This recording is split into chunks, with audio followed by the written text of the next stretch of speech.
ஓம் ஸ்ரீ குருப்பியோ நமகா. நாம் காலையில் பார்த்தது போல மதுரை அரசரடியிலே உள்ள மகான் குழந்தையானந்தவா சுவாமிகளை பற்றி தெளிவான சிறு புத்தகமானது விளக்கத்திற்கு எல்லோருக்கும் ஒவ்வொரு வீட்டிலும் இல்லத்திலும் ஒவ்வொரு தாய்மார்களும் பெற்றோர்களும் வைத்து பூஜிக்க வேண்டிய பாதுகாக்க வேண்டிய பெட்டகமே இந்த புத்தகம். அனைவருக்கும் நெற்றிக்கண் உண்டு என்கின்ற ஒரு தலைப்பிலிருந்து கல்வியும் அதற்கான வேலைகள் அமையும் வழிகள் மற்றும் எச்சில் பொறிக்க ஆறுமுக சித்தர் இப்படி பலவற்றை பார்ப்போம். அகசிய விஜயம் அட்டைப்படத்தில் காண்பதெல்லாம் பல மகரிஷிகள், யோகிகள், ஞானிகள், சித்தர்களின் தீர்க்க தரிசன திருக்காட்சிகள் மட்டும் அல்லாமல் பூலோகத்தில் காணப்படாத பல தேவ காட்சிகள், வர்ணங்கள் எல்லாம் கண்டு ஆனந்தம் அடைகின்றோம். பூஜை அறையில் வைத்து இப்படிப்பட்ட அரிய தரிசனத்தை பெறுதலே ஸ்ரீ அகஸ்திய விஜயம் ஜனவரி 2002 முன் அந்த முன் அட்டைப்பட விளக்கம். அதில் என்ன இருக்கிறது? ஆஞ்சநேயருக்கு ஸ்ரீ மகாகணபதி அஞ்சனம் என்கின்ற கண்மை இட்டு ஞான பிரகாச ஒளி அளித்தல். பூஜை அறையிலே, அதாவது 2002 அகஸ்திய விஜயம் அட்டைப்படத்திலே ஆஞ்சநேயருக்கு ஸ்ரீ மகாகணபதி அஞ்சனம் என்கின்ற கண்மை இட்டு அந்த ஞான பிரகாச ஒளி அளித்தல் அற்புதமான ஒரு தரிசனத்தை பார்க்கின்றோம். இதுவும் வீட்டில் இருக்க வேண்டியதே. உங்களுடைய நெற்றியில் உறைந்துள்ள 3ஆம் நேத்திர ஞான கதிர்களை பிரதிபலிக்க செய்து பல அரிய ஞான சக்திகளை பெற்று தருகின்றன. ஒவ்வொரு ஜீவராசிக்கும் நெற்றியில் 3ஆம் கண் உண்டு. இப்பொழுது யோகா கிளாஸ், ஞான யோகம், பக்தி யோகம், கர்மயோகம் என்று இருக்கின்றது. ஏதோ மெடிடேஷன் சற்று நேரம் இருக்கின்றோம். ஆனாலும் அவர்கள் சிறந்த குருவாக இருக்கும் பொழுது பலவிதமான அம்சமான முறைகளில் தீட்சை அளிக்கின்றார்கள். ஆனாலும் அவை முழுமையாக நாம் கற்றுக்கொள்வதில் ஆர்வம் காட்டுவதில்லை. வேலை வாய்ப்பு, சம்பாத்தியம் இவைகளெல்லாம் முடித்துவிட்டு நமக்கு ஓய்வு பெற்ற பின் இப்படி யோக கலையிலே அதையாவது செய்கின்றார்களே என்று சந்தோஷப்பட வேண்டும். முதுமையில்தான் சந்தோஷம் இருக்க வேண்டும். இளமை பருவமாக போய்விட்டது. இளமையில் கற்றுக்கொண்டால் முதுமையில் அதற்கு அதிகமான பலன்களும் மிக எளிதில் கிட்டும். அதை விட்டவர்கள் பல கோடி பேர். இப்பொழுது ஒரு நேரத்தை ஒதுக்கி கொண்டு மாலை பொழுதிலே பல இடங்களிலே ஞான சக்திகளை பற்றி பெரியவர்கள் சொல்வதை கேட்டு அதுதான் ஒரு பரிபூர்ண ஆனந்த அமைதி நிலைக்கு உள்ள ஞான பிரகாச இடமாக இருக்கின்றது. இப்படி ஒவ்வொரு ஜீவராசிக்கும் நெற்றியிலே 3ஆம் கண் உண்டு. அதுதான் ஆக்ஞா சக்கரத்தை யோக ரீதியாக அறிய வல்லவரே இந்த 3ஆம் நேத்திர ஞான சக்திகளை பெற முடியும். இதற்கு நமக்கெல்லாம் உதவுவதே அட்டைப்பட அஞ்சனாதி அஞ்சன திருக்கோலம் ஆகும். இதை வாங்கி வைத்துக் கொள்ளுங்கள். இதனை வைத்துக்கொண்டு தினந்தோறும், குறிப்பாக மாதம் வருகின்ற மூல நட்சத்திர தினத்தன்று சந்திரஹோரையிலும் தியானிப்பவர்களுக்கு மிக அரிய ஞானம் கண்டிப்பாக கிட்டும். கல்வியில் மந்த புக்தி, டல் ஸ்டூடெண்ட்டுங்கிறோம்ல, டல், அந்த மந்த புத்தி விலகும். நல்ல ஒழுக்கம் கூடும். இதனை முறையாக வழிபட்டு வந்தால் தெய்வ தரிசனமே நேரடியாக கிடைக்கும். இதைவிட என்ன வேண்டும்? ஆகையினால் எங்கேயோ தேடி இருக்கும் இடத்தை விட்டு இல்லாத இடம் தேடி என்று சொல்வது போல் அலைகின்றோம். கல்வியும் அதற்கான வேலைகள் அமைய வழிமுறைகளை பார்ப்போம். எல்லோருக்கும் தெரிந்ததுதான் சொல்லுகின்றோம். ஸ்ரீ குரு தட்சிணாமூர்த்தி ஸ்துதி கல்லாலின் புடையமர்ந்து நான்மறை ஆரங்கம் முதல் கற்ற கேள்வி வல்லார்கள் நால்வர்க்கும் வாக்கிறந்த பூரணமாய் மறைக்கு அப்பாலாய் எல்லாமாய் அல்லதுமாய் இருந்ததனை இருந்தபடியே இருந்து காட்டி சொல்லாமல் சொன்னவரை நினையாமல் நினைத்து பவ தொடக்கை வெல்வாம். இது என்ன? திருவிளையாடலில் ஒரு புராணம். அந்த கடவுள் துதி, திருவிளையாடல் புராணத்துடைய கடவுள் துதி. இப்படி இதை பார்ப்போம். எச்சில் பொறுக்கி ஆறுமுக சித்தரை பற்றி கேள்விப்பட்டிருப்பீர்கள். அருணாச்சல சர்க்குரு ஸ்ரீ வெங்கட்ராம சுவாமிகள் பிராணாயாம யோகம் ஆற்றி வழிபட்ட தலங்களுள் மேலமாணிக்குழியும் காரைக்குடி அருகே கோட்டையூர் எச்சில் பொறிக்க ஆறுமுக சித்தர் ஜீவாலயம் மிக மிக சிறப்பானவை. பிரணவ சக்தி தமிழ் எழுத்தான அஹ் 3 புள்ளியை வைக்கிறோமே, அந்த எழுத்தை மீண்டும் கொண்டு வர வேண்டும். தமிழ் எழுத்து இது கிடையாது. ஆகையினால் இந்த 3 எழுத்தில் உள்ள சக்தி தெரிந்தால்தான் யோக நிலைக்கு வர முடியும் என்பதை இந்த 3 புள்ளிகள் ஆனா அவனா கடைசியில் அக்கன்னா என்று முடிக்கின்றோம். இந்த எழுத்தை விட்டு விடாதீர்கள். இதை எழுதும்பொழுது நமது கையில், நமது மனசில், நமது சிந்தனையில், நம்ம உடலிலே, எண்ணத்திலே, சிந்தனையிலே பல தெய்வீக ஆற்றல் உண்டாவதை பார்க்கலாம். ஆனால் முழு ஈடுபாடு வேண்டுமே. இப்படி ஆன்மீக தொடர்பை உடைய திருத்தலமே மேலமாணிக்குழி என்று ஸ்ரீ மங்களாம்பிகை சமேத ஸ்ரீ கும்பலிங்கேஸ்வர தலம். இது சிதம்பரம் அருகே காட்டு மன்னார்குடியில் இருந்து 13 கிலோமீட்டர் தொலைவில் உள்ள மேலமாணிக்குழி கிராமமானது குடிகாடு என்று இப்பொழுது அழைக்கப்படுகின்றது. புத்தி மந்தமாக உள்ளவர்கள், சரியாக படிப்பு வரவில்லை என்று இருக்கிறவர்கள், அப்படி நன்கு படிக்காத பிள்ளைகள், படிப்பிற்கு பின் அதற்கு ஏற்ற வேலை இல்லாதவர்கள், நல்ல வேலை மாற்றத்தையும் நாடியிருப்பவர்கள் மேலமாணிக்குழி தலத்திலே தாமே உரலில் இடித்த அல்லது அம்மியில் அரைத்த மஞ்சள் நீரை குடத்தில் ஒரு கும்பம் நன்னீரோடு சுமந்து வலம் வந்து முறையாக வேண்டி மனமுருகி அபிஷேகம் செய்து வழிபட்டு வந்தால் நல்ல அறிவு, நல்ல புத்தி, இதை மேன்மையடையும், சிறப்படையும், நல்ல வேலை மாற்றமும் நல்ல விதமாக கிடைக்கும். இதில் எந்த விதமான ஐயமும் வேண்டாம். ஒரு சித்தம் சொன்னாக்க இது யார் கேட்கின்றார்களோ, படிக்கின்றார்களோ அவருக்கு ஒரு நல்ல காலம் வரும்போது இதெல்லாம் கிடைக்கும்.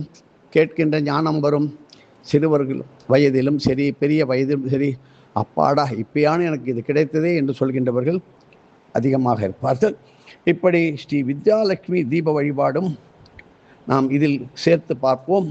புதனும் துவாதசியும் கூடி வரும் நல்ல நாளிலே சரஸ்வதி தேவிக்கு உரித்தான நவமி புதன் கிழமையிலும் ஸ்ரீ வித்யாலட்சுமிக்கும் ஸ்ரீ ஞான சரஸ்வதிக்கும் 64 விதமான அபிஷேக ஆராதனைகளை 64 தீபங்களுடன் ஏற்றி துதிக்க வேண்டும். ஆயக்கலைகள் 64 ஏய உணர்விற்கும் என் அம்மையாய் சரஸ்வதி தேவியும் வித்யாலட்சுமியும் விளங்குவதால் இத்தகைய விசேஷமான வித்யா, அதாவது கல்வி சக்தி விருத்தியாகி அந்த விருத்தி நாட்களிலே சித்தர்களின் மூலிகை தைல வித்யா விருத்தி கூட்டு தைலத்தால்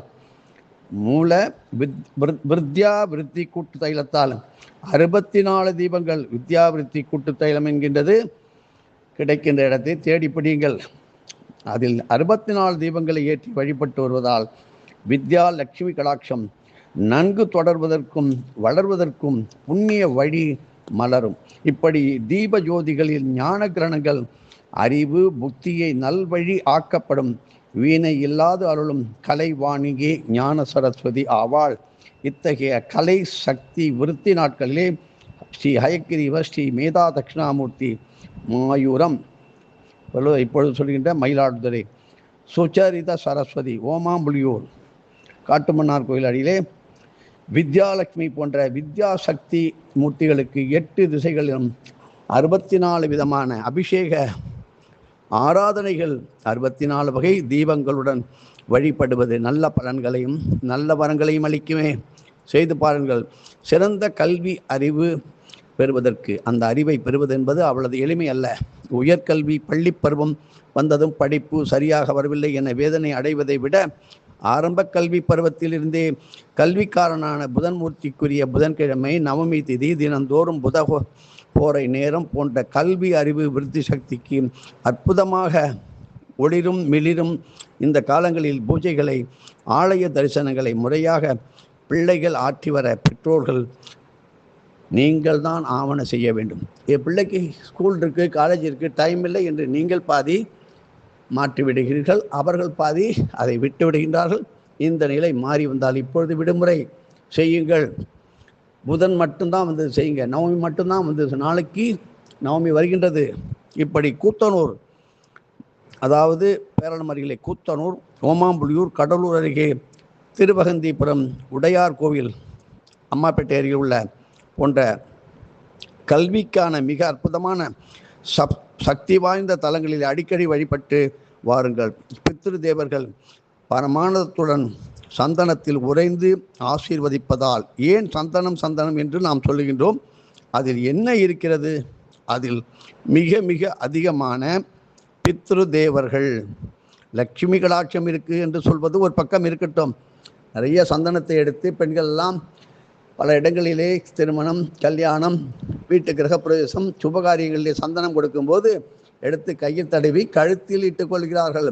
இதுவே பெரும் வேதனைக்கு உள்ளாவார்கள். இதை தவிர்க்க வேண்டும். கணவனுக்குடைய ஆயுளை குறைக்க வாய்ப்பு நிறையா இருக்கு. இப்படி பித்ரு சக்தி, பித்ரு தேவர்களுடைய அந்த அதிகமான சக்தி உள்ள இந்த சந்தனத்தில் உறைந்து நமக்கெல்லாம் ஆசீர்வதிப்பதால், தினமும் ஆலயத்திற்கு சந்தனம் அரைத்து தருவதும், கோமுகத்தில் நல்ல கையால் அரைத்த மஞ்சள் இட்டு குங்குமம் சேர்த்து இட்டு சூப்பராக அலங்காரம் செய்வதும் நிறைய ஆலயங்களிலே பார்க்கலாம். கோமுகம் சும்மா சிங்காரித்து கொண்டிருக்கும்.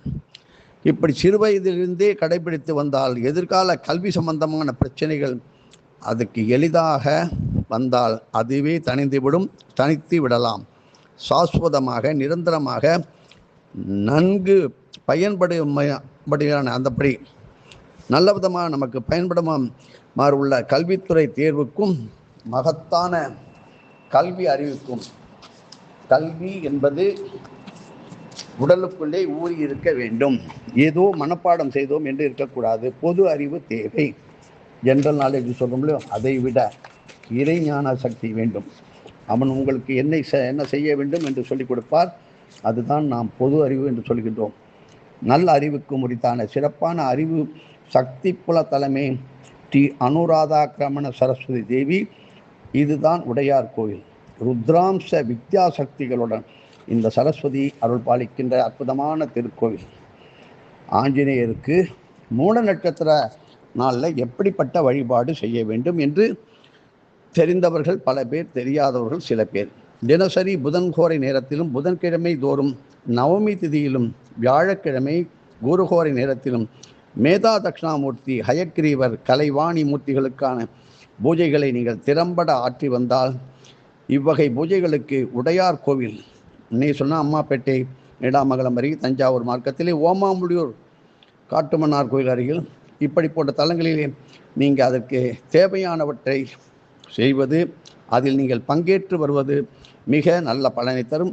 குடும்பத்தில் சரஸ்வதி கடாட்சத்திற்கு சாஸ்வதமாக வழிவகை, இப்படி வழிவகை நன்கு விருத்தி செய்ய உதவிடும் உடையார் கோயில் வேதாரண்யம், சென்னை, கோயம்பேடு தலங்களில் உள்ள கரங்களிலே வீணையின்றி அருளும் அற்புதமான சக்தி வாய்ந்த ஞான சரஸ்வதி வீணையோடு அருளும் ஸ்ரீ வீணாதார தட்சிணாமூர்த்தி, துடையூர், லால்குடி அருகிலே திருமகளுடன் இணைந்து அருளும் லக்ஷ்மி ஹயக்ரீவர், தலைக்கு மேல் உயரமான நிலையில் வாள் இருந்தாலும் வாளில் மணி கட்டியும், ஆஞ்சநேயருடைய வாளில் மணி கட்டியிருக்கும். இப்படிப்பட்ட ஆஞ்சநேயருக்கு மூல நட்சத்திரத்தில்தான் வழிபாடு போன்ற கல்வித்துறைக்கான வழிபாடுகளை பெற்றோர்களும் ஆசிரியர்களும் தொடர்ந்து கடைபிடிக்க வேண்டும். இதை மாணவர்களுக்கும் சொல்லிக் கொடுக்க வேண்டும். கல்வி என்பது இப்பொழுதெல்லாம் எழுத்தறிவு குறைந்து கொண்டே எல்லாமே நுண்ணறிவு என்கின்ற செல்போன், கம்ப்யூட்டரிலே போய்கொண்டிருக்கிறது. எழுத்து வராமல் போய்விடும். இதுதான் ஞாபக மறதி, எதையும் மறந்துவிடும் நிலை. அதனுடைய கதிர்வீச்சுகள் அப்படி இருக்கும். எழுதி பழகுங்கள். இந்த கலியுகத்திற்கு தேவையான சுசரித சரஸ்வதி வழிபாட்டு தலம் சிதம்பரம் காட்டுமன்னார்குடி அருகே உள்ள ஓமாம்புலியூர் ஸ்ரீ பூங்கொடி புஷ்ப லதாம்பிகை அல்லது பூங்கொடி பூவல்லி சமேத பிரணவ வியாக்கிரபுரீஸ்வரர் ஆலயமே இது. இப்படி கலியுகத்திற்கான அனுராதா கிரமண சரஸ்வதி வழிபாட்டு தலம் தஞ்சாவூர் சாலியமங்கலத்தை அடுத்துள்ள உடையார் கோயில் ஸ்ரீ தர்மவல்லி சமேத ஸ்ரீ கரவந்தீஸ்வரர் கோவிலும் ஆகும். இங்கே விநாயகர் சன்னதியிலே, கன்னிமூலை கணபதி சன்னதியிலே இருக்கின்றாள். அதாவது கலியுகத்திலே புஷ்பவல்லி தலத்தின் சுச்சரித சரஸ்வதி மற்றும் தர்மவல்லி தலத்தில் அனுராதாக்கிரமண சரஸ்வதி அவதார சக்திகள் நன்கு அப்படியே மின்னி பரிமளிக்கின்றன. இந்த இரு தலங்களிலும் சரஸ்வதி தேவியை முறையாக நீங்கள் வழிபட்டு வந்து பிள்ளைகளுக்கு சிறப்பான கல்வி அறிவை வார்த்து தாருங்கள். எதுவும் என்னுடையதல்ல, அனைத்தும் உடையது. அல்லாஹ் நாச்சலா.